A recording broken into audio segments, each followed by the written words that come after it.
દ્વારકામાં વધતી જતી ભીડને કારણે પાલિકાએ ગેરકાયદે દબાણો દૂર કર્યા છે। દ્વારકામાં પાલિકાએ અડચણરૂપ બેનર, નાના દબાણો દૂર કર્યા। જગત મંદિર માર્ગ પર બેનર, નાના દબાણોને કારણે ચાલવું મુશ્કેલ બન્યું હતું। પાલિકાએ ચુસ્ત બંદોબસ્ત સાથે નાના દબાણો દૂર કર્યા છે। ત્યારે દ્વારકામાં પાલિકાએ અડચણરૂપ બેનર અને નાના દબાણો જે હતા તે નાના દબાણોને દૂર કર્યા છે। સરકારી જમીન ખુલ્લી કરાવવામાં આવી। જગત મંદિર માર્ગ પર બેનર સાથે જે દબાણો હતા તેને દૂર કર્યા છે, જેને કારણે ટ્રાફિકની સમસ્યા પણ હવે હળવી થશે। દ્વારકામાં પાલિકાએ અડચણરૂપ બેનર, નાના દબાણો દૂર કર્યા। જગત મંદિર માર્ગ પર બેનર, નાના દબાણોને કારણે ચાલવું મુશ્કેલ બન્યું હતું।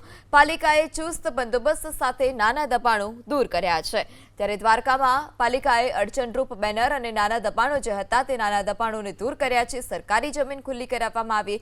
જગત મંદિર માર્ગ પર બેનર સાથે જે દબાણો હતા તેને દૂર કર્યા છે, જેને કારણે ટ્રાફિકની સમસ્યા પણ હવે હળવી થશે।